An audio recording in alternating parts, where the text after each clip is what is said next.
so it was night, day, and night. So I did a pilgrimage to celebrate all of the Scandinavian saints, and I did a loop in 90 days, because you have a 90-day visa. And I started in Oslo at the airport, and I followed the pilgrim markers all the way up to Trondheim for St. Olaf. And then I continued, and I crossed over from Norway to Sweden to the Arctic Circle, honoring the Sami culture. And Samis are the nomadic reindeer herders, and they too have a tradition of pilgrimage. And then I headed down toward the coast, Uppsala for St. Eric of Sweden, big guy, and then St. Bridget, can't go wrong, and then got back to Oslo with about an hour and a half left on my visa. and I left Oslo, the first time I left Oslo at November 1st. And I started heading north, and every day north, darker, darker, darker, until there was no sun. It was really a transformative experience into the darkness and finding comfort in the darkness. It was cold, my little thermometer, tink, tink. And so I was in minus 40, I think, I don't know, 7, 8 times, something like that. And that was one of them. In the darkness, it was so wonderful because totally dark, day and night, the stars give enough illumination that I can see the little traces I was on snowshoes, traces on the snow where the moose and the musk ox and the reindeer leave their marks. And so the snow is a little tougher and firmer, and I would follow that. And no, it was wonderful. But what I realized there is we pilgrims, no, everybody, to embrace the unknown is one thing, but for faithful people, and regardless of the faith, but for people of faith, the unknown, uncertainty, is the condition of faith.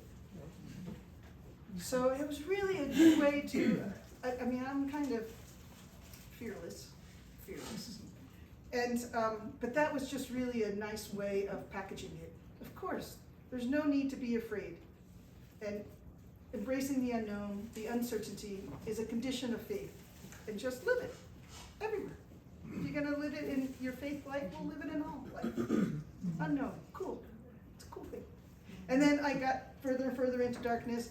I crossed the Arctic Circle, rang the bell, turned around, and walking for another few weeks, there's just a little light on the horizon, a little sky is cyan for a half hour, and then a little more, and then one day I saw the top of the sun come up and go down in about 15 minutes, and then I saw the whole sun about a half hour, and then it was regular daylight. Woo-hoo! Wow. Out of the darkness into the light, dancing on the snow. So, I don't know why that would in particular say, these are the little mottos that you come up with in life, trail markers in a way. A silent pilgrim does the world no good. It's a good trail marker. The world needs more pilgrims. Another good trail marker. And people are good. That's the big beacon. So there are some high adventure stories too. And on the pilgrimage number 4, I told you that I walked from Denver. First night out of downtown, out of Highland in Our Lady of Guadalupe Parish. I walked out the South Platte River, kept going. First night was in Highland Ranch. Next night, Castle Rock. And day after day, all the way down to Mexico City. And what I found in the map room at the library was a map of Camino del Norte, Adentro del Norte, from that the Spaniards had used in the 17th, 18th century to come on their mission trips all the way up to Santa Fe area, Taos area. And it indicated little hamlets, watering stations that were about 25, 30 miles apart in the Chihuahua, to cross the Chihuahua Desert. One of the longest and one of the highest deserts in the world, turns out. Lots of snakes. And it did not align with the modern Google Maps showing me where the one modern highway was. Highway 48, the 45, the Pan American Highway, which I would not want to be seen anywhere near. That is not a pleasant pilgrim experience for me, walking on any highway and being seen by everybody. And I could go at most 5 miles or 3 miles an hour. So yeah, not on the highway. But these little hamlets did not seem to be aligned with the highway. So I thought, ooh, this will be good. And I started asking people, are these still there? And Google Maps wasn't able to really make that clear. And no one could tell me. So I thought, oh, take a chance. Let's just go and find out. What's the worst that can happen? I do have skills of wilderness survival, wilderness training. I can survive a night outdoors without a shelter in any weather, in any terrain. I'll just be really cranky.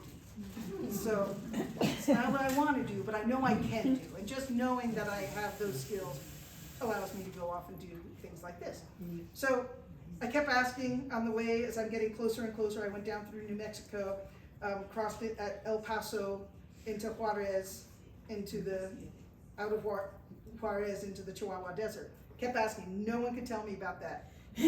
Are these little places still there, these watering stations that were commissioned by the Spanish crown 400 years ago? What are the odds?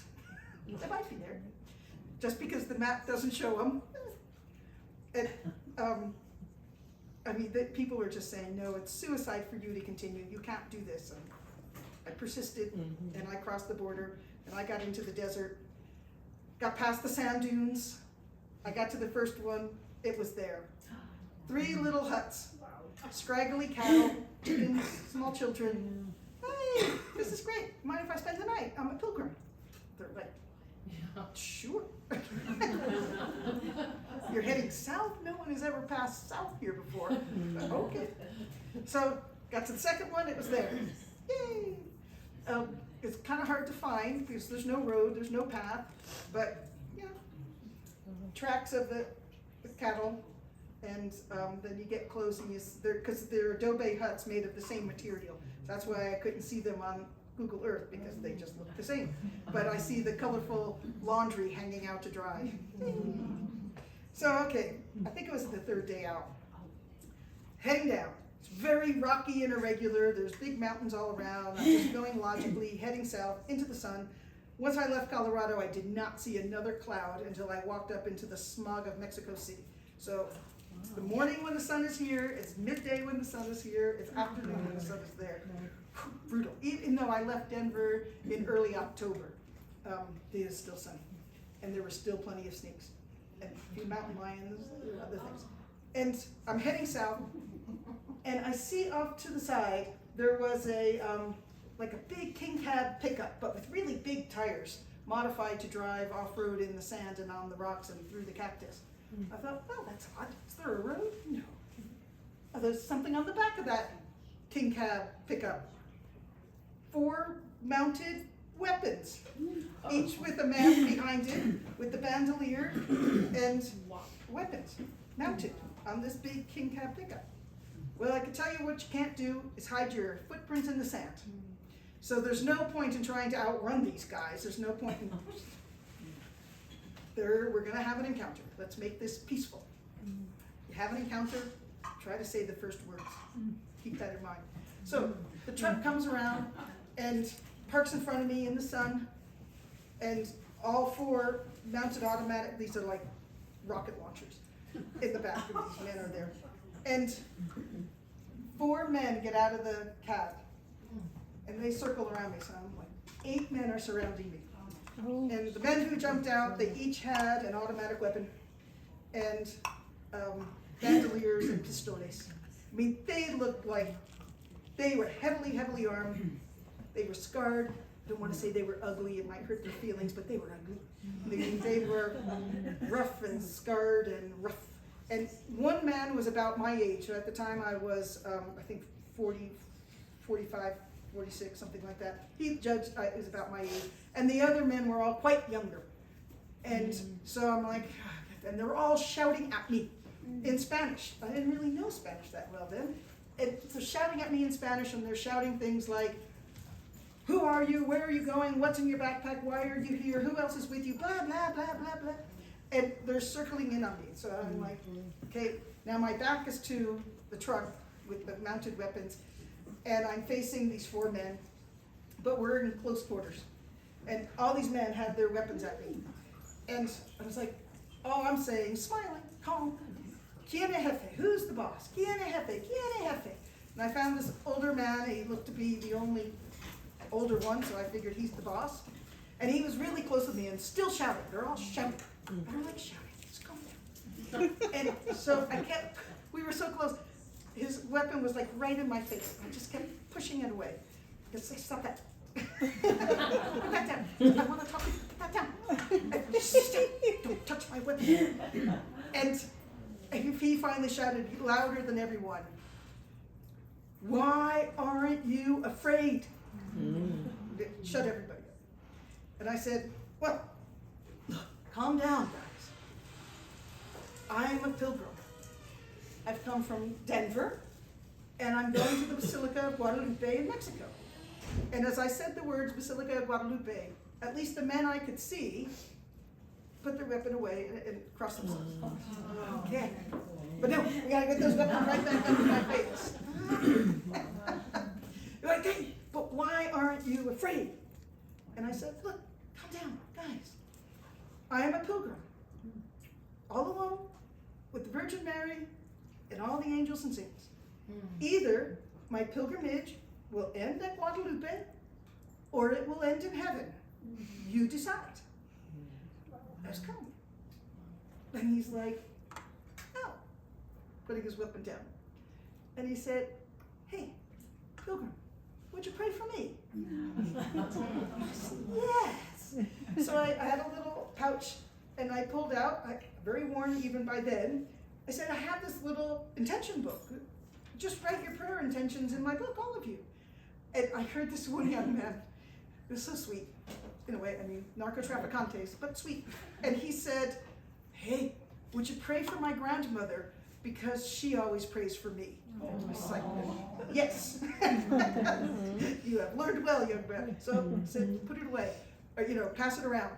And the man, whose name I never got, but he's Jose's father, because he said, "My little boy Jose," he said, "Oh, if I'm going to write it down, don't pray for me, pray for my little boy Jose, because I don't want him to grow up into this life." And, I mean, this man and I are about the same age. And what did I do to end up on this side of the weapon, and he do to end up on that side of the weapon?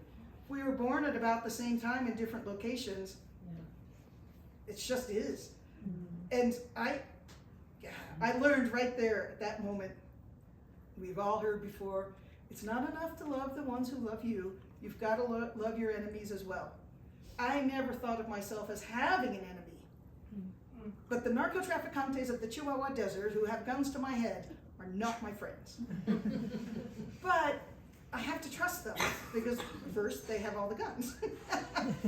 But there just has to be some appreciation of that man's life circumstances that would put him there versus my life circumstances that would put me here. I can't judge it as being evil and wrong, though surely these men have all killed. Surely these men have done disreputable things. But I can't judge it. I have to love my enemy. So I was like, sure, here are your prayer intentions. You write Jose in that book. I will carry that to the Virgin Mary herself. And we put the weapons down. And the guys from the truck, the back of the truck with their heavy, they still had the pistols and the bandoliers. I thought that was really only a Hollywood thing. And, they jumped down too, and they're like, "Oh, I got the book next, And then the boss, he was like, "Hey, pilgrim, Mexico City, muy lejos." It's like very far away. Get in the truck, we'll drive you. I said, "No, it's a pilgrimage." "Oh yeah, you gotta walk, I promise, and everything. Okay, it's a long way." And he said, where are you gonna sleep tonight? My men, they'll make you a camp." And I was like, no. I'm not sleeping out. I have an idea where I can find some families and, stay there, ask to stay there. And he's like, "Oh yeah, I know where you're talking about." And of course he does. he knows his territory, and he said, get in the truck, we'll drive you. And I said, no, I can't show up with 8 heavily armed men and ask for a peaceful accommodation and dinner. And so he's like, oh yeah, good point. Pilgrim, we've got to give you something. Here, take some water. I'm like, I don't need, okay, thank you. 1.5 liters of water, great, because that weighs a lot. I can take that, thank you. And then he thought for a moment, and he said, hey, Pilgrim, you're protected. And it wasn't like, God protects pilgrims. No, it was like, this is our territory, no one's going to mess with the pilgrim, we'll put word out. Thank you. Nice doing business with you. And so the narco-trafficantes left. And I walked peacefully to the village, or to the hamlet, and 3 little adobe huts and a bunch of little children. And they did so.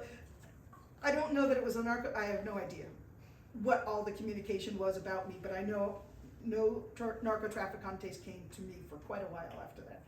And the little children got the word, in Spanish it is gringa, white lady from the north, and peregrina is a pilgrim lady. But the little children got it mixed up, and they would say, Mama, la peregringa. So I know I would continue down, and I'd get to the next set of huts, and they'd be like, oh, la peregringa. Yeah. So, love your enemy. The pilgrimage has the opportunity, of course, for personal transformation. And for me, right then, as an individual, as a person there, human there, with other humans, I really learned, internalized the words we've all read so often, it's not enough to love those who love you back. You must love your enemy as well. So bring on the enemy, I'll love them. So who knows, maybe the next time they were holding a gun at another little blue-eyed, sunburnt white person, they'd be like, I'll let her go. And I think also that lesson taught me, or that experience really taught me, I think it's easier and, well, easier, it's difficult, but I think it's safer, ironically, to be a little middle-aged pilgrim woman than to be a young pilgrim man. I think a young pilgrim man in that circumstance, it would have been, he's done. No questions asked, he's just gone. But, come on, I'm harmless, look at me. How much can I eat and I can sleep on a love sofa? It's easy. So, pilgrim women have an advantage over pilgrim men in that sense. So, okay, narco-trafficante story. Okay, the next story Jen wants me to say is, The jar. not there yet. Sequentially before narco-trafficantes, pilgrimage number 3, when I was walking for St. Andrew from Kiev, Ukraine to Patra, Greece. I had to go through all of Ukraine, including Crimea, Romania, Bulgaria, Turkey, and Greece. Dead of winter, I think. And when I was crossing from Romania over the mountains into Bulgaria, different language, different alphabet, different lots of things. Okay, first day I crossed the border, not an easy thing. Get there, a small city, big town, found an Orthodox, Bulgarian Orthodox priest family, and hi, I'm a pilgrim, don't know what that is, let me explain, St. Andrew, okay, it's fine. So this family took me in, and they thought I was crazy, but I'm like, I've already come from Ukraine, or from Kiev, all through Ukraine, all around Crimea, crossed into Romania. I've had some difficulties, but I'm here. I'm on the easy end now, I'm halfway through, easy. Lots of snow. And they fed me and gave me a lot of food for the next day, or some food for the next day, and it's hard to carry water in the winter because it freezes pretty quickly. So, filled up my little bottle with some schnapps, set me off. Okay. Not really my thing, but it doesn't freeze. And I set out, it had snowed all night, and it was snowing in the morning when I left this small city. And I had asked the priest, it was a fairly young man, I had asked him, look, he gave me a map of Bulgaria, like a map like this of all of Bulgaria. It had virtually no details on it. But it had a little symbol showing monastery. And it looked to be the right distance. I could get there in a day. And I said, this little symbol that's vaguely in this little area, is this there? Is it real? Will I find it? And he's like, oh yeah. I went there once when I was a little boy with my father, and I remember a really tall wooden cross that just went up into the sky. And then you go and there's the monastery is a little cute thing down in the valley. So, okay, good enough. So I set off, and snow is heavy. Snow is heavier. The wind whips up. It's a full-out blizzard. And I'm like halfway there. Do I try to go back or do I go into it? Going back, I'd be into the wind. I liked with my back to the wind better, so I continued on my way. And it's hard going, lots of whiteout, blah, blah, you understand. And I got to this area on the map, okay, a road here, it kind of looks like a road, okay, then a dirt road, a little indicated dirt road on this map, monastery. Everything is snow, everything is blowing snow, so drifts and whiteout, and I'm thinking, this is bad. What am I gonna do? And I wasn't in despair, I was just getting angry. And there was a little hand-painted sign just in the snow, how deep the snow was. That right at the snow level, a hand-painted sign in Cyrillic language saying monastery. Woo! It's great. And I don't know, we engineers, we do a lot of biometrics and math. And I had already known that I walk 670 steps in a kilometer, and it said like 900 meters or 700 meters, and I'm like, okay, how many steps? Okay, and I put a little pebble down in my gloves, and so I counted my steps, and every 10 steps I'd roll it over to the next finger, keep track. Kept me occupied in this storm, and I'm going, but now I had to turn and face the wind. So I was just covered with snow and ice and sleet, and it's hard going. And I get in now, it's kind of a darker fog, so I'm thinking that might be a forest, but I just couldn't see the distance. And I'm standing there, I was like, okay. I'm gonna have to build myself a snow shelter. I'm gonna be cranky, but I'll survive. And the woman had given me some sandwiches, so okay, I have some schnapps. Okay. But as I'm like looking around, where should I build my snow shelter? I kind of stumbled a bit, slipped. And I realized I was standing on the top of a car. I must be close. So okay, what do I do now? Okay. Wow. I'll walk 100 paces in each direction to see because it's white out, to see what I can see. Mm-hmm. And, if this is the parking lot, where would the entrance be? Mm-hmm. And I walked in one direction, counted out 100 paces, turned around, followed my footprints back to the top of the car. And then another, and I saw a tree. And I thought, well, it's really a tall tree with no branches. Man, I could only see maybe 8 or 10 feet of it because it was the whiteout and the snow. But I'm thinking, this is the cross. This is the wooden cross. The priest saw as a little boy. This got to be it. So I keep going down. And now in the forest, the snow didn't have the crustiness that the wind-wet snow had. So I'm like swimming down the snow. And I get there and I see this onion domed, cute little Orthodox chapel. Woo-hoo, this is great. I'm safe. I don't have to make a snow cave. I don't want to. And I see next to it there was an outbuilding with a stairway going up to it, and I saw there was a light on in the window. Woohoo! I was thinking no one would be there and I'd break in. God would forgive me and all would be well.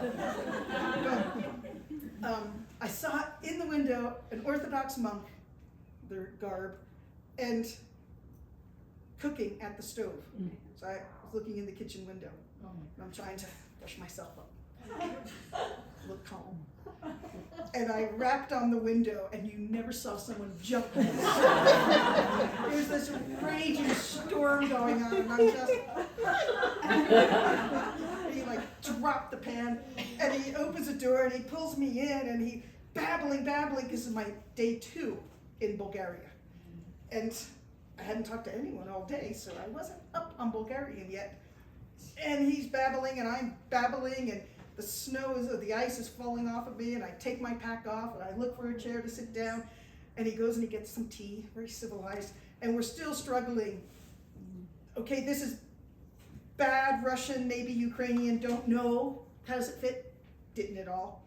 And then he went to bad German, which I'm fluent in. Yeah, okay, we can communicate. And we're struggling, and then finally he starts speaking English. This is going to go much better. I'm tired. My head was so spinning with everything. So he sits me down, and he's a man about my age at the time too, so mid-late 40s.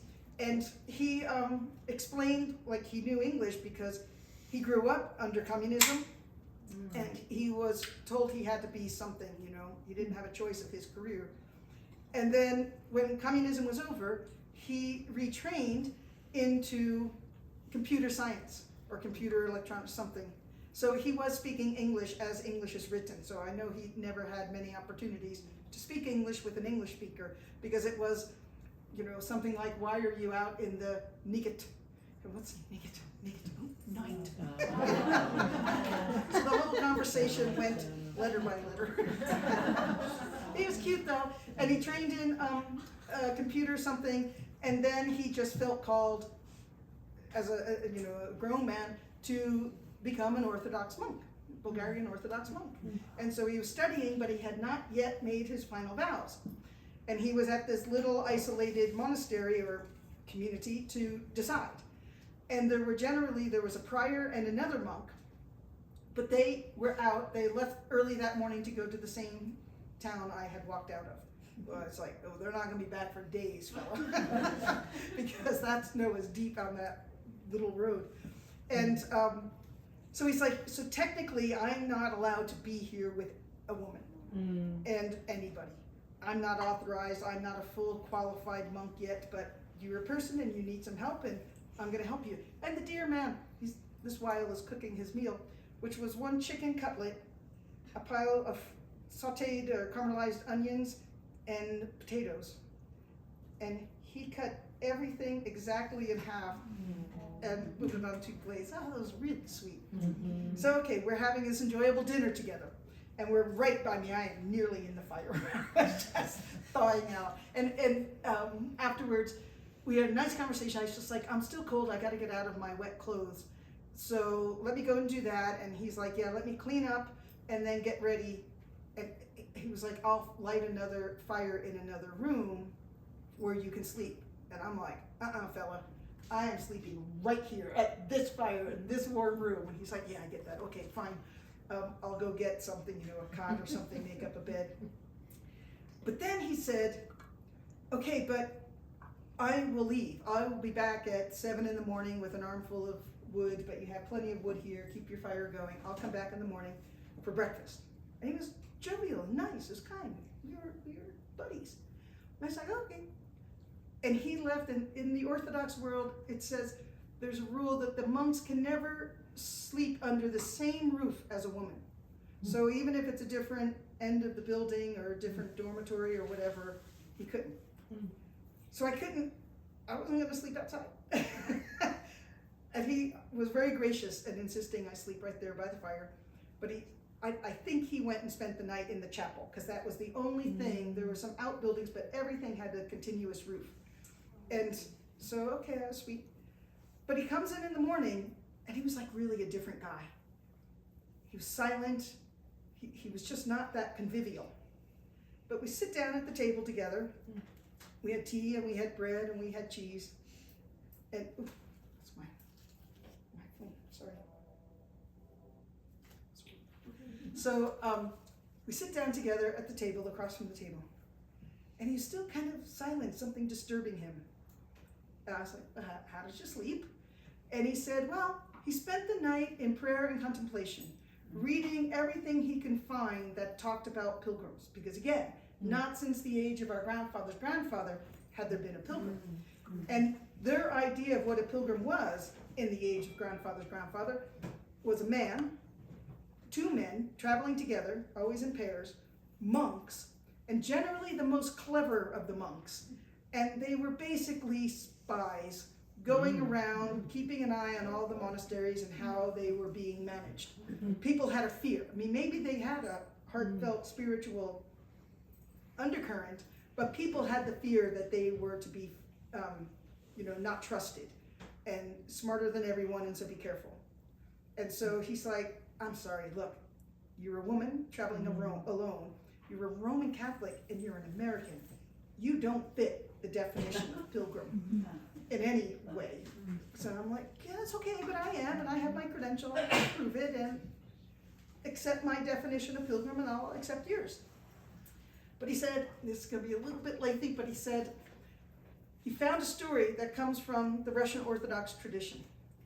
And in the story, it is that a woman at the time of Jesus, a woman, very pious lady, said, Jesus, this is so wonderful. Please come to my house tomorrow. So I'd love to have you in my house and we can talk. And Jesus said, yes, I will come to your house, pious woman, tomorrow. I will be there. Well, so the woman runs home and she fixes up the house, gets things all ready. And then in the morning, there's a knock at the door. She runs to the door, opens it up. It's the neighbor. And the neighbor saying, hey, we're raising money, gathering blankets for the prisoners because, they have nothing. So you're always so generous. Can you help? Either with the money or with some blankets. And the woman said, go away. I'm very busy, expecting someone important. I can't do this now. Come back tomorrow. So the guy goes away. And she's fussing around the room, waiting.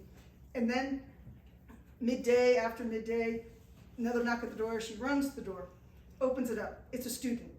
And the student says, you are known to be a pious woman and helpful, and I want to study theology, but I need some money for books. Are you able to help me?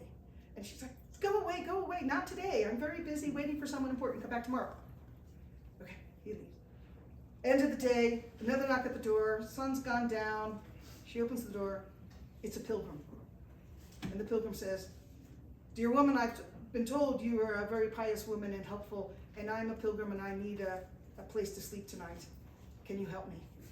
And she said, go away. I'm expecting someone very important. Not today, come back tomorrow. Well, of course, the neighbor could come back tomorrow, the student could come back tomorrow, but the pilgrim needs a roof for the night. And so the next day, no more knocks at the door. The next day, the woman goes to the market, finds Jesus, says, I'm so disappointed. You told me you would come and you didn't come. And he said, dear woman, I was the neighbor, I was the student, and I was the pilgrim. I came to your door.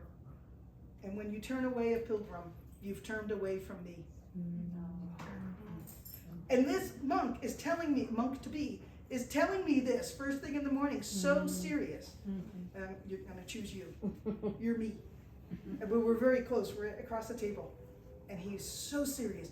And he locked eyes and he said, I know you. You are Jesus Christ. I'm like, dude, just a punk from Jersey. But of course I can't, because this man is having this hugely transformative, powerful, spiritual experience. I gotta step up to it. I can't grab my things and just, okay, let it ride. I don't know what to do. I don't know what to say. It's his experience. I don't know what he is seeing in my face. I have to let him have his experience. It's part of the duty of a pilgrim. It's not all about the pilgrim. So the narcotraficantes, the lesson was learned by me. I mean, they learned something too, I would hope. But for me, it was, I've learned, love your enemy. But now, I have to be the one letting him have what he's going to learn. So, okay, we were happy. I buckled up my stuff, put my pack on, filled my pack with some food. He gave me a little medallion, a little Mary medallion. And I was out, and I had asked him if there's a pilgrim registry to sign. Many places have it. And he's like, no, not that I know of. I'm new to this, so. And then I was gone. And several hours later, through the thick snow, it occurred to me, oh, I left nothing physical, not even a signature, nothing that said I was there. How is this poor monk going to deal with when his prior and the other monk come back in some days because there was so much snow? What is he going to say? Hey guys, remember the night of the storm? A pilgrim came, but it was a woman, alone, an American, and a Roman Catholic. I don't think he would be willing to say that. So I don't know. I don't know the end of the Bulgarian monk story. Did he take his final vows? I don't know. Did he become a pilgrim? I don't know. I don't know. The end. That's the end of the story as far as I know it. So, is that okay, Jen? Yeah, that was Bulgarian. And what other story did you want me to tell? Jesse.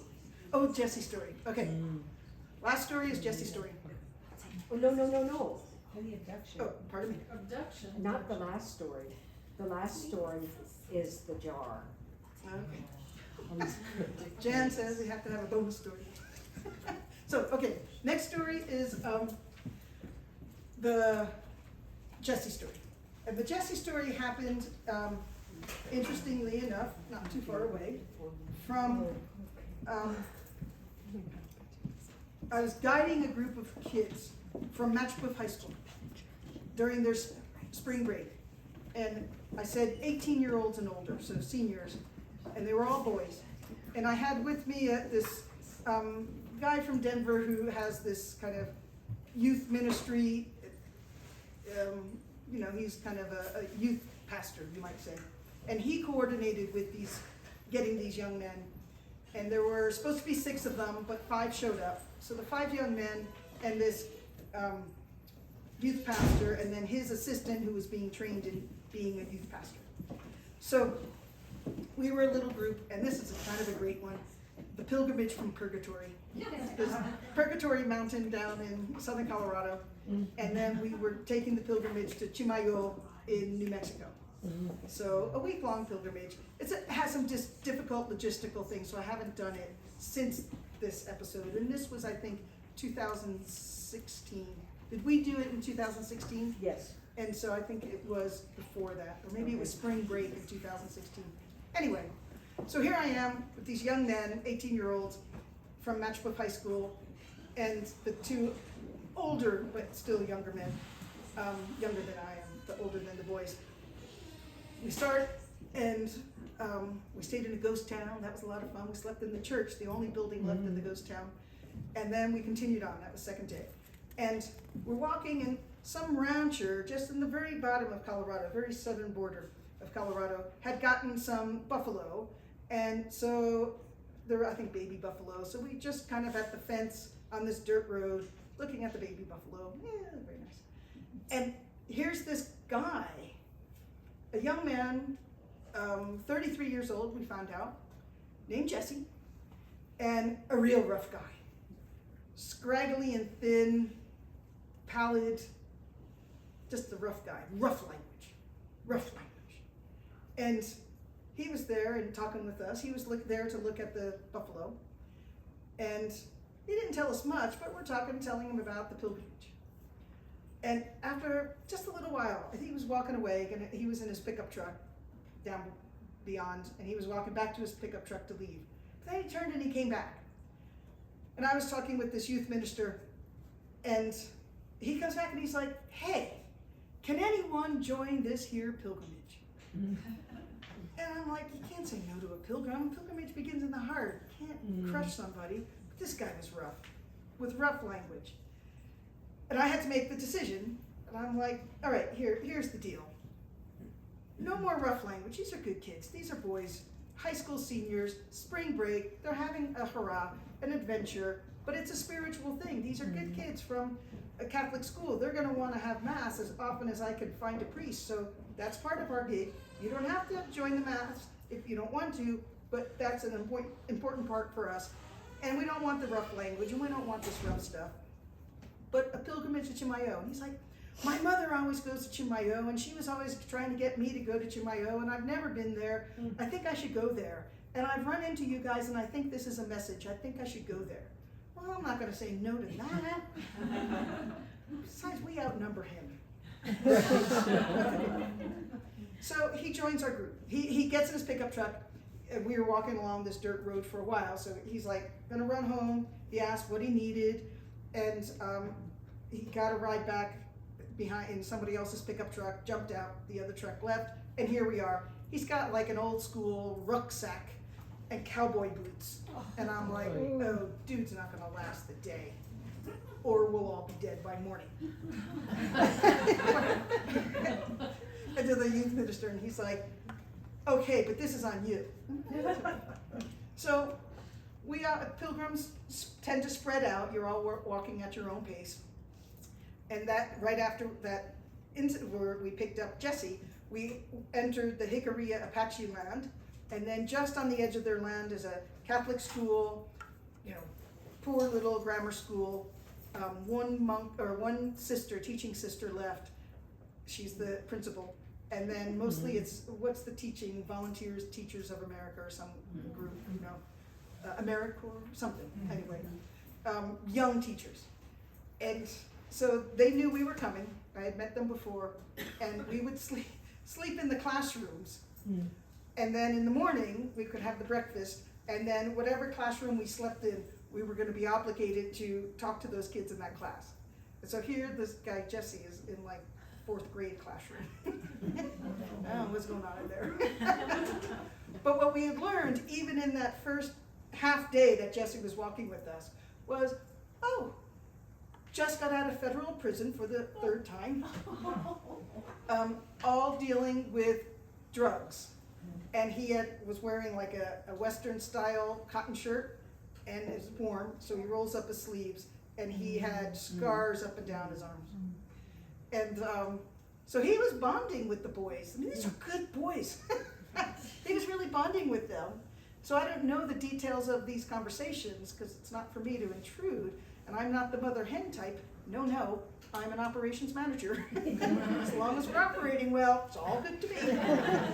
And so they were really talking and finding out, okay, he just got out of prison and a little lost, what's he gonna do next? And he had been staying with his mother and not far away, and he needed to put his feet on the ground and figure something out, his next horizon. Maybe he can straighten himself out this time. So if he was in prison, it was all about drugs. It's, I don't want to say no worse than that, but he had a lot of problems. That was his thing. So when we get to this church school, we had already arranged we were going to have mass that evening. And all of these good boys had to go to confession before mass. It's like, we've been doing this 2 days. Really? So, okay, mass was delayed because this priest was like, boys want to go to confession? You bet we will delay this mass as long as it takes so these kids are satisfied. So I'm sitting with Jesse in the church. He wanted to be there. And he's looking around, he goes, I remember a place like this long ago. I must have been a little kid, but I remember I hated it because I had to wear a suit. And I'm like, oh, you made your first communion. So, you're Catholic? He's like, yeah. So I'm explaining, he's like, who's that guy over there? Oh, that's St. Peter, that's St. Paul. Explaining to him how the mass is going to happen because we're delayed with all these boys going to confession. So Jesse seemed interested and eager and curious and not threatening and not, he cleaned up his language very well, very quickly, and he wasn't aggressive. It seemed like, all right, he's not a bad guy. We might all be dead by morning, but right now we're good. So we were not all dead by morning, and everything was fine, and he was helpful, and he talked to his 4th grade class, and I was talking to my 5th grade class, so I don't know what he said, but we talked pilgrimage. It was really interesting. And we continue on our way, and we get to the next place, and the next place, and the next place, and each time he's telling more in the walking with these boys, telling more of his life, and sharing his life with these clean-cut boys who had no idea this exists in the world. But at the same time, these clean-cut boys were telling him things that he had no idea what goes on, you know? Like, really? You do that and that? And you got a car? All these things. It was an exchange, very interesting. And trust. There was trust. And we continue on our way, and he's talking with other priests when we can, and he had an episode of, what do you call it, like the DTs, but that's not the right word for it, you know. He was coming off, his body, withdrawals. He had, when he encountered us, he was not withdrawn. And then in those days, he was clean with us. And it was probably the cleanest he had been, it's the longest string of days. And so we get to the end, it's like our last day, getting to the Santuario Chimayo, and I had arranged with the priest whom I knew, and we had noon mass, and these guys were dawdling, and I'm like, you can't be dawdling, guys, we gotta get there, I know Father Jim, he's punctual, he won't be late, and we're gonna be in the procession, coming in at the entrance of the mass with our backpacks on, we're gonna get certificates. And we had our little pilgrim credentials, just little ones, but, you know, it's like, don't ruin my plan, this is operations, this is my thing. And I get there and I knew they were gonna be late, and so I went to Father Jim and said, we picked up this guy, and it's a little odd, but it's good, and all the boys are there, and they're all good boys, but he's gonna be a few minutes late. He and the youth minister are just dawdling. And Father, you know, I like to be punctual. I know, but we can start without them. And he goes, what's his name? I said, Jesse. And he's like, today's reading is the story where Jesse and, you know, the 8 sons of Jesse, and the youngest one is David, and he's going to be the king. And so Jesse is the dad. And so he's like, that's the story today. So if we're going to wait for a guy named Jesse. So, okay, we're delayed a little bit, and people are rustling along, and okay, then we start, and we pilgrims process, so it's a big thing. And Father Jim, during the thing, he's like, and we have our pilgrims here, and one of the pilgrims is Jesse, and he was a surprise pilgrim, but this is really good. So, part of the group, and welcome, and Jesse is there, like, weeping.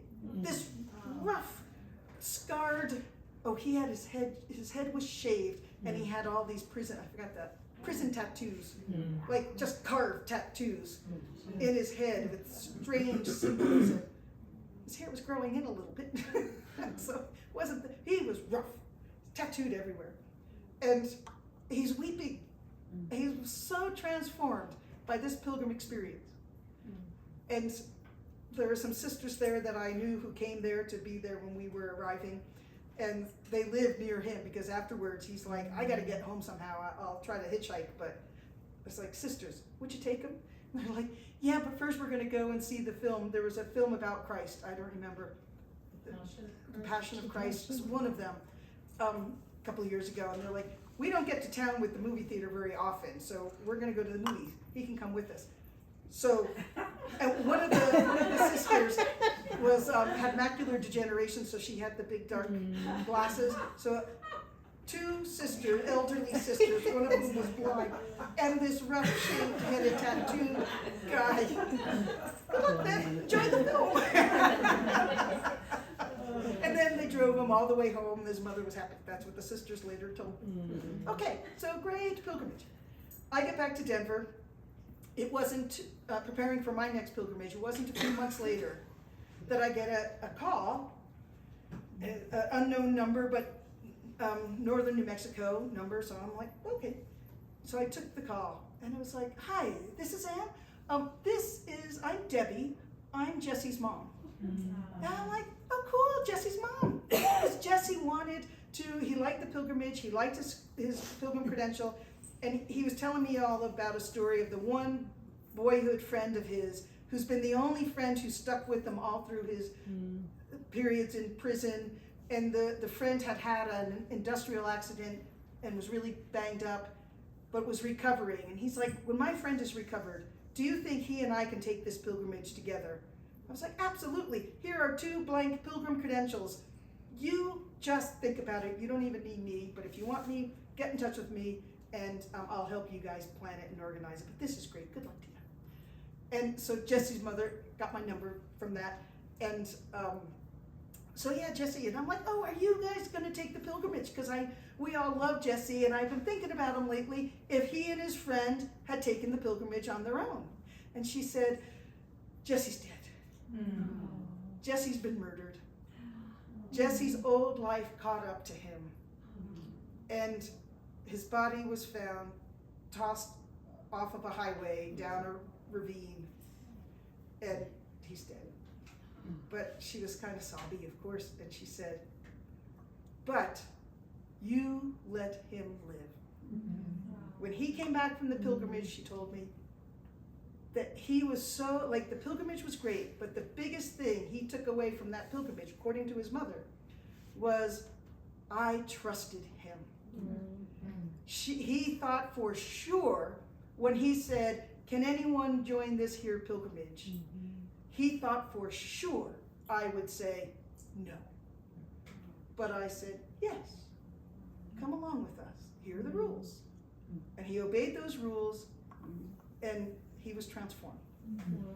And so the mom kind of weeping, and she said that when they recovered his body, in his shirt pocket were the pilgrim credentials. Like, he held it that close to his heart, that the pilgrimage to Chimayo.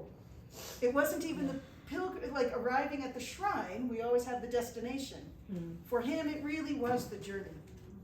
So, dear Jesse, 33 years old, you know, he had died, but then he lived, and then he died.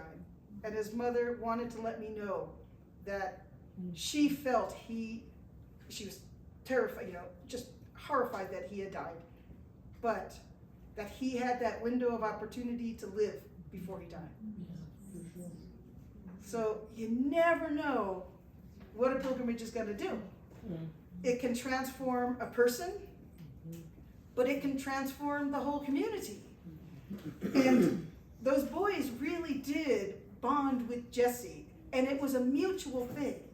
And those boys, maybe because I showed them we can trust this guy, that they just accepted him and trusted him and just brought him into the herd. And because we're all just sleeping together, you know, on our little mattresses scattered around a room, and you know, we're connected.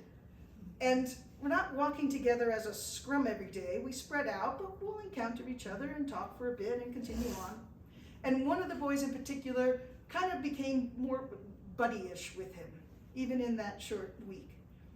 Well, okay, years later, in 2020, when I was doing my pilgrimage dedicated solo to Nicholas Black Elk, I started in Omaha, and I was going to the Pine Ridge Reservation. And several days out, I went to the Omaha tribe, and then I went to the Winnebago tribe. And the Winnebagos, there are some Benedictine sisters there. And so, naturally, I'm gonna stay with them. And in the morning, they're like, Saturday night, they said, hey, in the morning, please stay for Mass, and then for the coffee and cake after Mass, because I'm sure lots of people are gonna wanna come and hear your story. And I'm like, yeah, I get that. So I said, but the thing is, I have a long way to go tomorrow. So for every hour we spend, someone's gonna have to drive me 3 miles. Okay, I walk 3 miles an hour. So many hours to go before dark. So she's like, yeah, no problem. So they had me chatting away for a couple of hours. And then this young couple, the woman was a school teacher there, and her husband was like a remote worker. This young couple come up, very eager, and they say, hey, we get to drive you a bit, and we'll drive you anywhere you want to go. And I'm like, oh, thank you, just, 6 miles will do it. I'll clock it, I'll let you know. And then we're in this little pickup truck, and the woman was driving, the young man turns around from the front seat, and he said, you don't know me, but I'm the 6th boy. That there were 5 boys, there's supposed to be 6 boys on that purgatory trip, but he was the 6th boy who couldn't make it. And he said he couldn't make it because he was so eager, all the boys were eager, but right at the last minute, there was a death in the family. An uncle of his or somebody, not immediate, but they had to go out of town for the funeral. And his mother said to him, I know you've been wanting this pilgrimage. You're old enough now.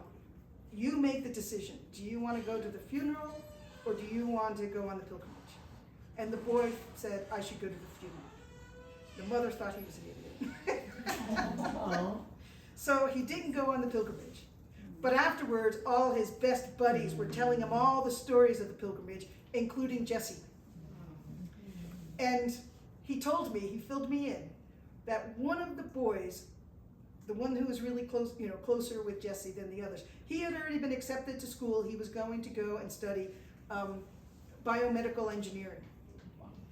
And he ended up switching his major to study the effects of opioids on the human body. Wow. That's a sweet ending. Yeah. Wow. So cool.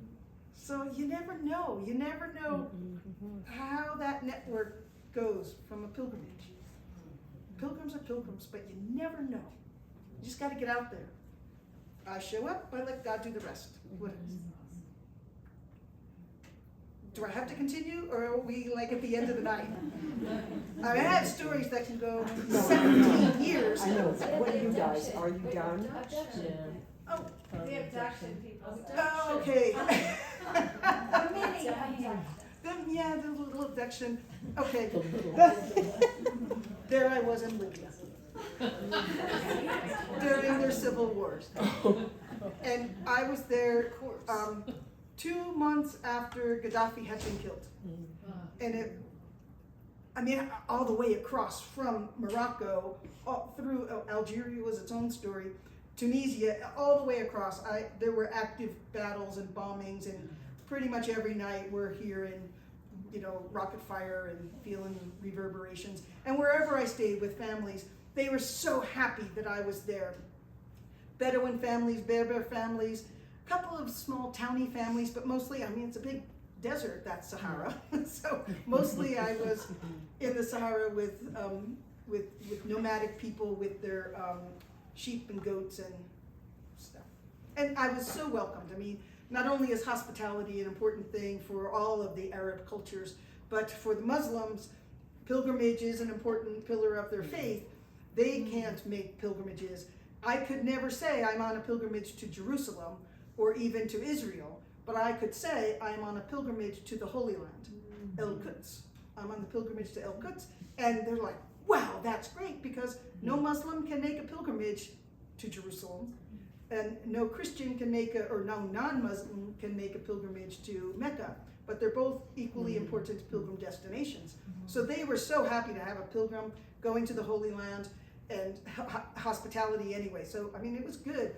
And it was very interesting because I can sit with them upon arrival, and the houses very similar, little adobe huts basically with 2 rooms, one where the men and boys of the family sleep and one where the girls and women of the family sleep.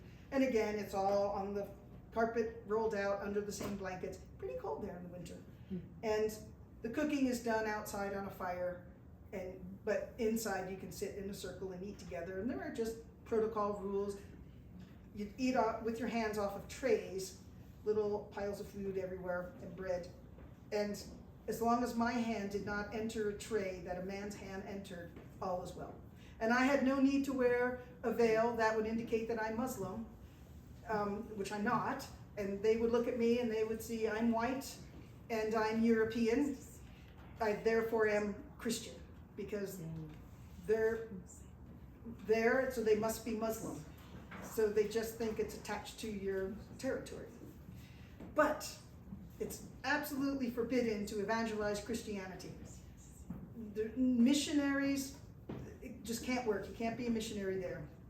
If you somehow can get in, you can only speak with Europeans, and you're going to be controlled what you see and where you go. And in Libya in particular, under Gaddafi, all of television is controlled, all of radio is controlled, all of the internet is controlled, all of the books in the library is controlled, everything is controlled. So they're curious though, they're people. So I would come in, we'd sit, we're eating, first with the men and then afterwards with the women. The men would say, You are white, therefore you are Christian, European, therefore you are Christian. Tell me, Christian, do you really have 3 gods? You have Jesus, you have Christ, and you have Mary? Well, not quite. Fill it in. But that's not evangelizing, that's not missionary work. Pilgrims are welcome and free to go anywhere, including family homes. And it's not illegal it's not forbidden for people in their own homes to ask their own questions and have their own conversations. So in a way, pretty good evangelizing opportunity. It was great. And then I'd go in to the women's side, they'd take off their veils, and very often they're like, hey, we gotta know, sister, are you white all over? You wanna see white? Get a lot whiter than this. They're just sisters, you know? And it was very meaningful. And this happened a lot. And then there'd be bombs and rockets and, you know, just craziness outside, you know, far away in the distance, sometimes closer, we would feel it. But they just felt, Allah, God will not harm this house because there's a pilgrim. And God protects pilgrims. Rock on. Okay, so there I am in Libya. And I kind of enjoyed Libya. It took me a while to get in, but I got in. And when I got in, they signed my pilgrim credential in Arabic and said, in Arabic, welcome to free Libya. We are honored that you are here. And the commander of the border control signed my pilgrim credential. Yeah, that's pretty cool. And people were giving me chocolate bars and anything. Welcome American, or welcome, they would think I'm European. You know, welcome European, welcome. They're just saying, yeah, this is great. And I had a lot of good encounters. And I'll do 2 stories in one here, quick. I came in out of the Sahara, and there's a town, maybe, I don't know, 2,000, 3,000 people. And it was laid out as a grid with concrete roads and in a grid and single-story adobe style huts with laundry hanging out on top. So everyone used their roof kind of as another room. So laundry flying in the breeze and 1-story adobe huts. And I'm walking, I just came in from the town gate, you know, to enter.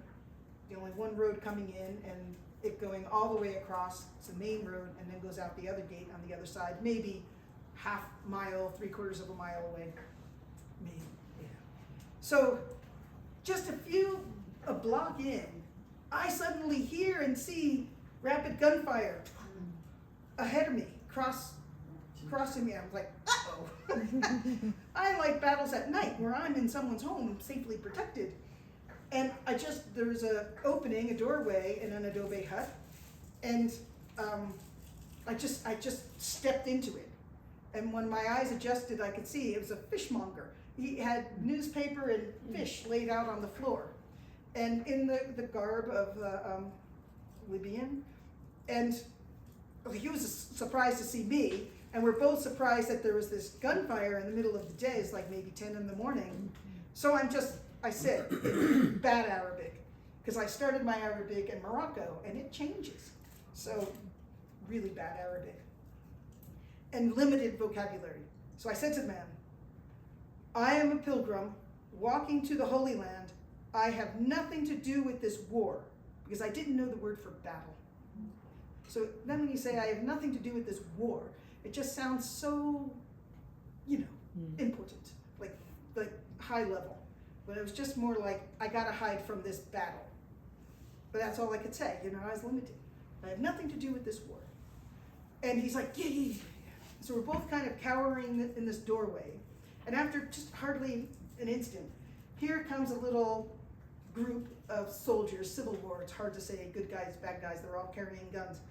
And so maybe a little group of 6, 7, 8 armed men come down the road from the direction I had come. And they're looking around, who fired that? What's going on here? So they scuffle down. This fishmonger, I thought quite bravely, stepped out into the street and said, there's a pilgrim woman here, she has nothing to do with this war. She's going to the She's going to the Holy Land. She has nothing to do with this war. And the soldier, so the fishmonger's pulling me out. I'm like, you didn't have to mention a thing. I could have just, but I'm there, my little backpack. And the commander, chief of this group, standing there with his weapon. They're all ready for something, because this is unusual.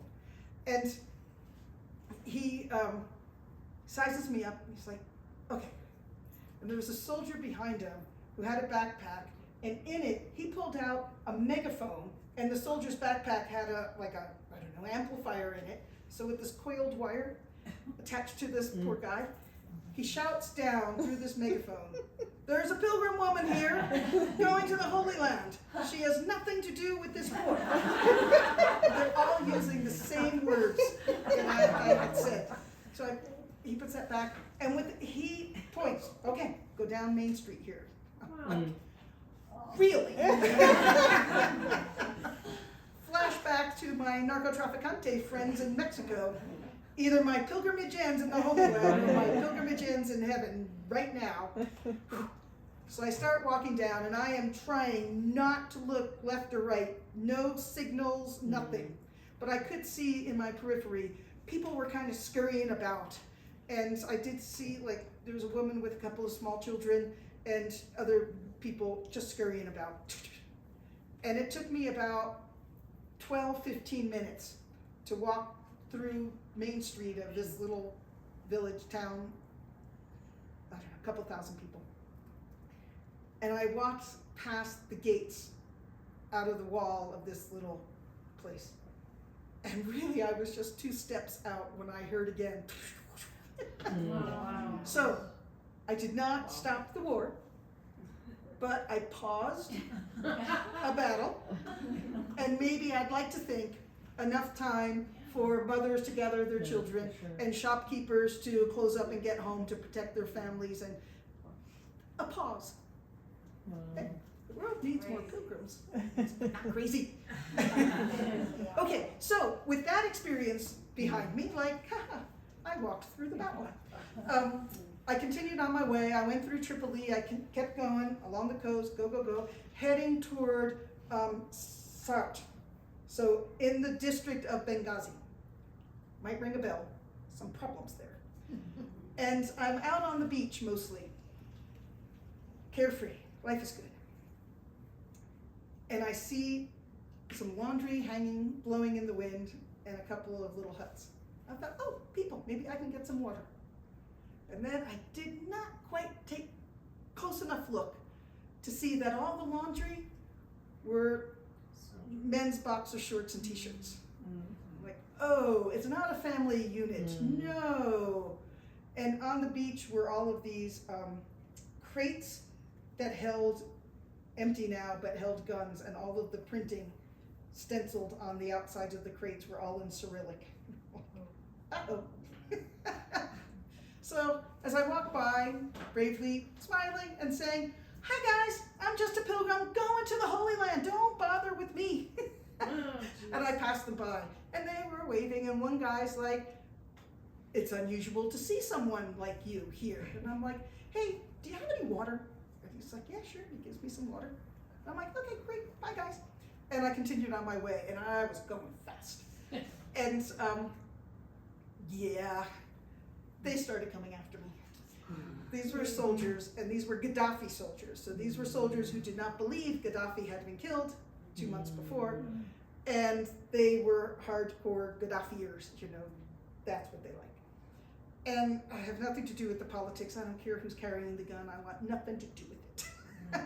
But I know, I have experienced enough that there is a lot of superstition about wadis.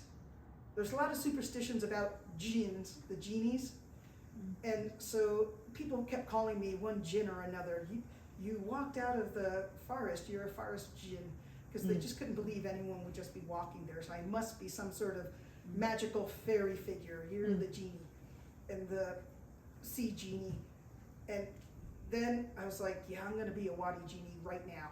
Because I know that there's this fear of the wadi genies. And hey, School of Mines, geological engineering, if anyone can walk through quicksand safely, it is me. Because the wadis are nothing but quicksand. And so it's a challenge. So I got myself through the wadi, across the quicksand, up the other side. I had escaped the soldiers. And I thought, whew, that was a close one. And I continue on my way. I get to a house, a village, and there was a house. Knock on the door. Hey, I'm a pilgrim going to the Holy Land. I just need a place to stay. I kind of had a hard day. And so they were, Sorry. so they were, the family was happy to host a pilgrim and curious, and there were a lot of women there and like no men. But the women were like, yeah, sure, come on in. Take a load off, have something to eat. Would you like a shower? And I was in a big enough town that had plumbing, so, wow, a shower, you bet. While I'm in the shower, I hear all this banging on the door, I hear all this scuffling, I hear all these men and banging on the bathroom door, just banging, banging, banging. I was really tempted, my jersey was getting on, I was really tempted to just open that door stark naked and see what would happen. But I didn't. So I just finished with my shower, put my clothes on. What is so important that you couldn't wait 10 minutes for me to get out of the shower in a civil way? And all these men, guns to my face. Like, oh, this is bad. What? I'm tired. And they're like, okay, we don't know who you are or why you're here. We are the town's civil patrol. And we've seen all of these Gaddafi soldiers, there was a word for them. We've seen all these Gaddafi soldiers come in hell-bent for glory, chasing everyone down, looking for someone. And these women say, oh, an American pilgrim just walked into their house. They're looking for you, aren't they? And I'm like, don't know what you're talking about. Well, you better come with us. So then there was a scuffle, and yeah, I'm in a truck with all these men, with an escort in the front and the back, being taken back to Tripoli. And I'm like, oh, of course they took my passport. I'm making small talk with these guys, you know, chatting them up, just keeping them calm, keeping them focused, telling them about my adventures and how much I like the food in Libya much better than in Tunisia. Libyan food, you guys know how to fry that bread. Just keep them calm. So they were nice to me. And then I kind of got a bit of my jersey on and was fighting with them, saying, look, you guys are obviously kind of low-ranking guys. I want to talk to the top dog, because if I'm going to talk to anybody, I need to talk with the top dog. So I did push my way through and got to the, you know, we were on the road for about 4 hours. And I had no idea at that point where we were going. And, you know, then I'm like, hey, I got to stop for a restroom break. And I'm like, oh, it's a problem. I'm like, okay, I'm hungry now. Do you guys have any food? That's a problem. So I'm trying to be nice to them, but they did eventually. We went somewhere and they entered someone's private house with all their guns ablazing and saying, this is our prisoner, she wants to use your restroom and you need to feed her. So this poor family is kind of going, all right, what do you like? And then we all left. Okay, bye then. Thanks so much for the hospitality. Off I go with all my guys. And we get to Tripoli, and I thought, well, this is good, somehow. And we went actually to the Ministry of the Interior. So when I said I insist on talking with the top dog, it was the Minister of the Interior. Well, the acting Minister of the Interior, because they had had a revolt, a coup, and all of the normal guys were dead or gone, whatever, and new guys were figuring out how this works. So, operations manager, I thought I'd fill them in on how this works. I'm an American citizen. You're going to contact the U.S. Embassy, I think. And so it began this whole long thing. Yada, yada, yada, yada, yada. I thought it would be safer there in Tripoli. I thought I was past the danger. Generally, I was, but they did, at my insistence, and the Minister of the Interior was very kind. But with my insistence, they did call the U.S. Embassy because these guys now wanted to I was a pawn. They had me, and they wanted to really show that they're up for their new responsibilities. and that this new Libyan government that they were trying to get recognized by the international community, this, I would work well into their hands. So I went from the abducting soldiers now to the high government officials. And finally, in the middle of the night, the US Embassy staff got there, all dressed to the nines. They were at some party. Really? Because all these governments, new government positions, they're trying to get the US to approve their interim government and legitimize them. And these American embassy people, they're like, you're crazy. You have got to get back to the US. And I'm like, yeah, I thought I'd go down to a shipyard there and see what ship I can get heading east. And they're like, you gotta stop the idea of this pilgrimage thing and get on a plane at your own expense and go back to the United States. And I'm like, well, that's not gonna happen. I'm on a pilgrimage. And Tripoli is closer to Tunisia. So they're like, then you've gotta get on a bus and go back to Tunisia, first thing in the morning. And I'm like, but I've already come from Tunisia and I'm heading toward the Holy Land. So that's not gonna happen. Pilgrims don't go backwards. They're like, you gotta stop it. We're not giving you your passport back until you promise to get on the bus in the morning. And I said, I promised to get on the bus in the morning. So I had to find a place to sleep because the US Embassy wouldn't even let me sleep on the sofa there. But okay, I face it. In the morning I get up, I went back to, there is one Catholic church with a priest who's also the, what do you call it, the ambassador, the Vatican ambassador to Libya. So I went to him and he's like, I already stamped your pilgrim credential, weeks ago, what are you doing back? And I'm like, oh, no problem. So I need to get on a bus to go to Egypt. And he's like, so can you help me? And he's like, I'm not dealing with this. And he had an assistant in the office who just said, he said to him, these were Italians, representatives. So he said to him in Italian, thinking, of course, I don't speak Italian, which of course I do. He's like, just get rid of her. So I'm like, I'll help you, fella. I'll help you get rid of me. You get me on a bus that's going to, not a bus, these are like unmarked white vans. You get me on one of these that's going to Egypt, and you're rid of me. And he's like, yeah, I think we can do this. So he went, and his Arabic was fluent, and so he's talking with all these little drivers. There's like one little parking lot in the middle of Tripoli that was full of unmarked white vans, and lots of money exchanged, and lots of people sneaking around. So there I am in my backpack. And he gets me on one, and he's like, this is going to Libya, or this is going to Egypt. I've taken care of the fare. You've just got to get on it and go. It's going in 10 minutes. And I'm like, okay, good. So there was a handful of people, 2 women or 3 women and 3 men and a driver. And so they're like, who are you? And I was like, doesn't matter. And the women, because a lot of second languages in that region, all across North Africa, is French. So we were speaking in French. I was like, I don't think it matters. Yeah, probably best that we don't know. But then the driver said he needs to hold all passports. So, okay, doesn't really say United States of America, but okay. And they're like, ooh, and everyone's got to look at my passport. And I'm like, we can't lose that. And the driver's like, this is a problem. I'm like, no, it's not. And the women were now my advocates, and they're like, no, she's with us, it's fine. And they were mostly Tunisians trying to get through Libya into Egypt. So everyone wants out of Libya. So we start up, and I asked to borrow one of their phones, and I dial up the US Embassy, and I'm like, hey, I'm the pilgrim. I'm on the bus. And they're like, okay, so you should be in Tunisia in like 2 hours. And I'm like, we seem to be heading toward Egypt, breaking up, and she's like screaming at me, we can only protect you for 24 hours. And I asked, how long is it going to take for us to get to Egypt? Oh, 36 hours? I'm like, okay, that's great then, bye. So off I go. And there were many checkpoints along the way.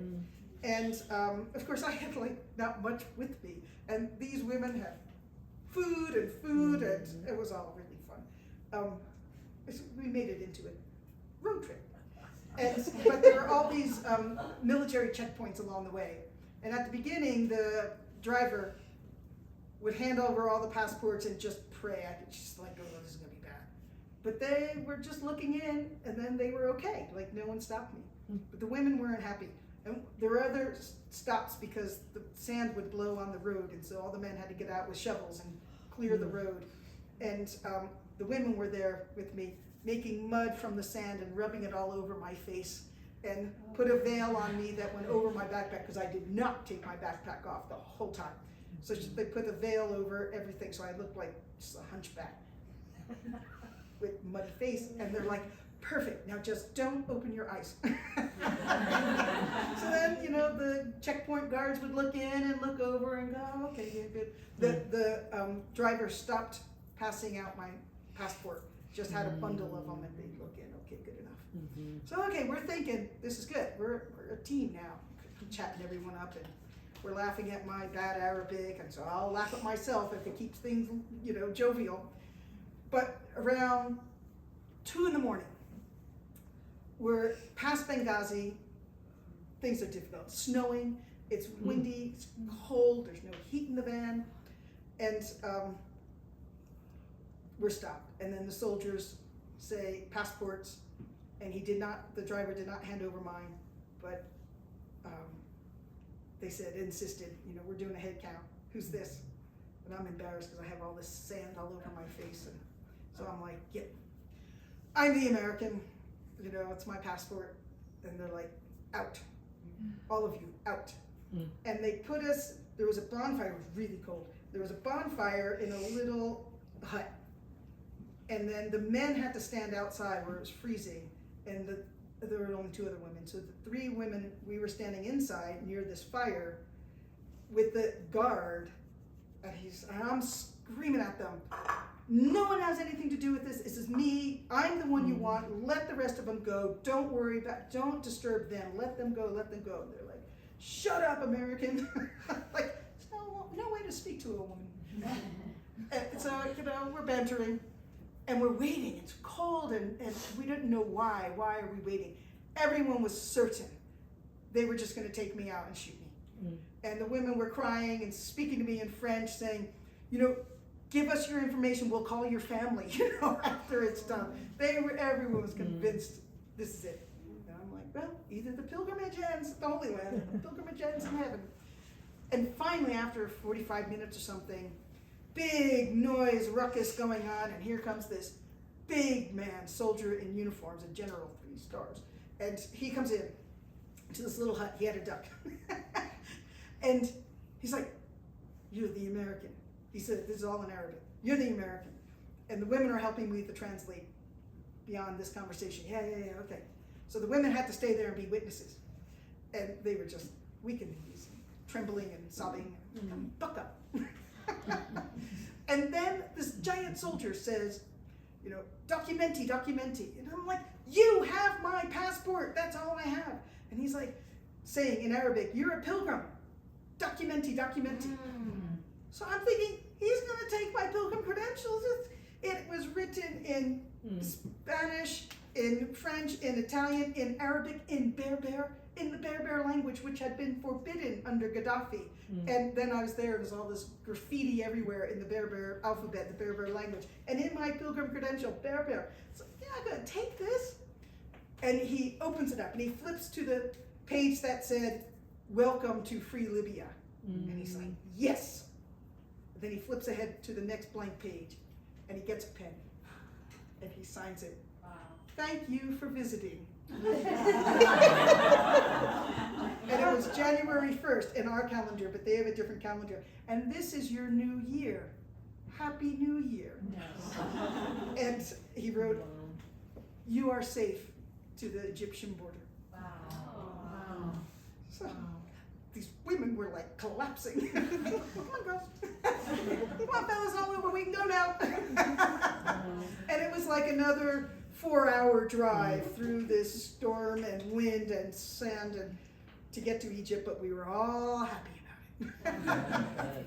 So, I don't know, kind of abduction. It was an adventure. It was a happy ending. I had many You other hear. stories of, there was the Darien Gap and all of the military jungle camps I was abducted in, but I'm like, is that a hole in your sweater? Let me just sew that up. Can I make dinner tonight, guys? Because frankly, I can dress up the beans better than you. And you make friends. Look, let me leave you a few little things now to say. When you're faced with some sort of aggression, what are your options? When you're 5 feet tall, and a foreigner especially, if I respond to aggression with aggression, I'm dead. I'm done. Even from Jersey, I'm done. Not a good way to go.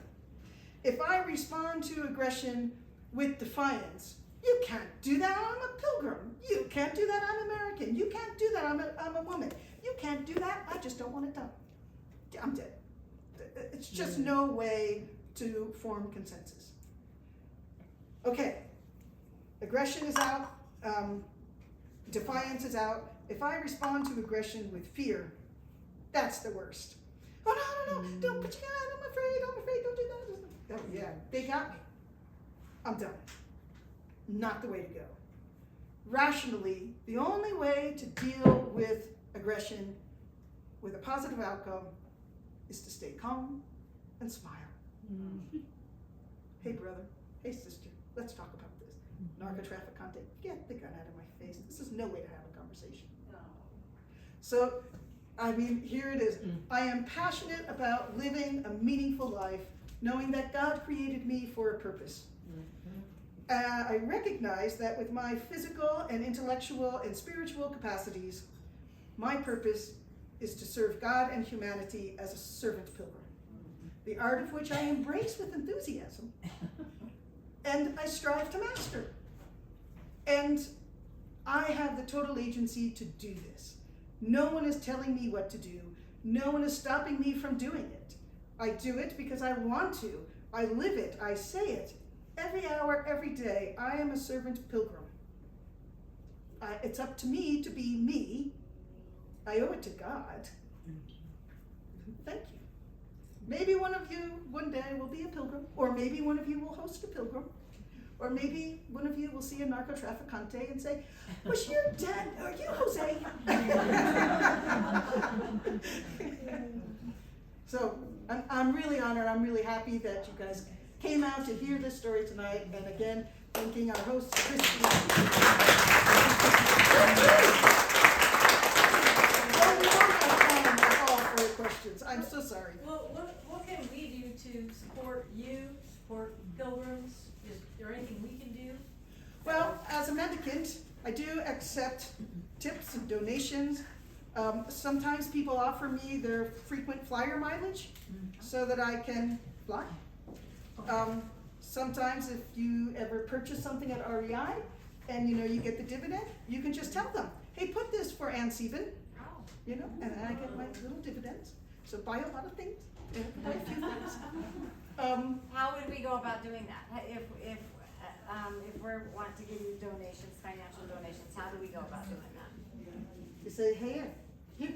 Okay, so there's not a place where you probably don't Venmo. Right. Okay. All right. When do you leave Denver, by the way? Oh, next pilgrimage starts a week from Monday. I fly out to Paris, get to tour. We start walking on a week from Wednesday.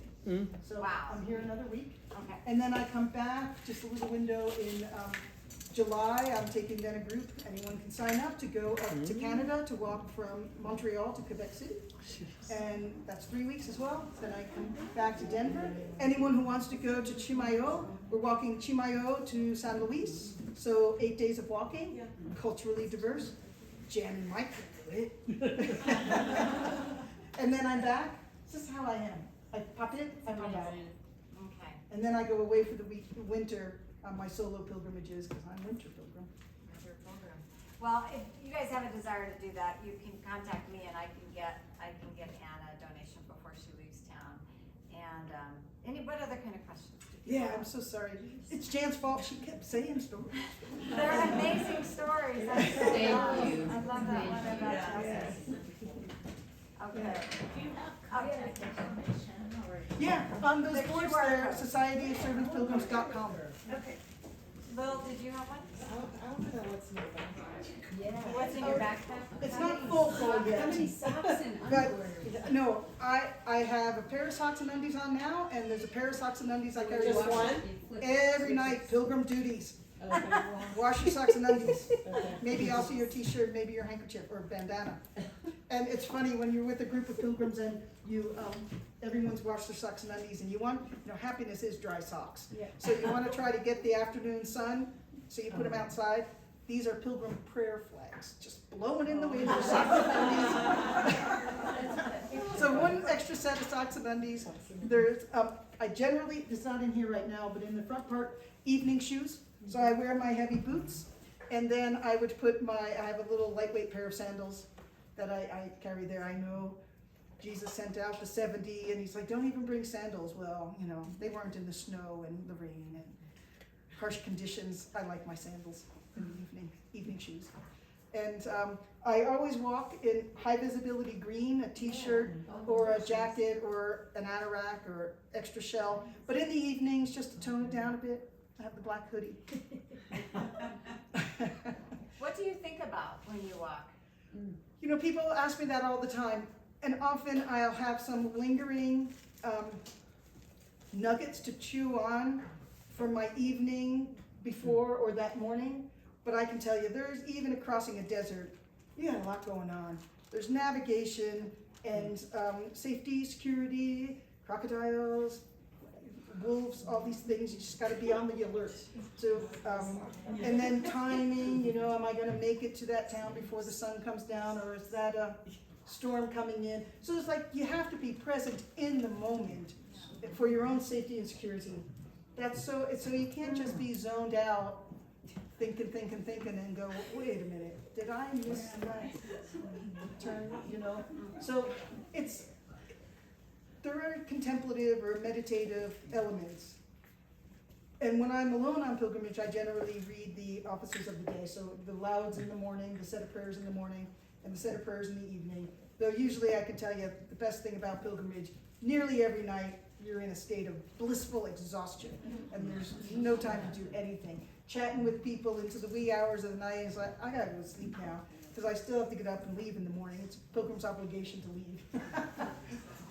So there are meditative things, but it's really present in the moment, and you can't let that slip. Fascinating. Anything else, guys? Yeah, I'm sorry. Thank you. Oh, don't apologize. Oh my gosh, it was incredible. Can't speak faster. Thank you so much, guys. It was just amazing. Thank you guys all for coming as well. So much. Thank you. And don't forget to write, I think there's a pad up there if you want me to email you a copy of this. And can someone push stop on that? Bye-bye. Is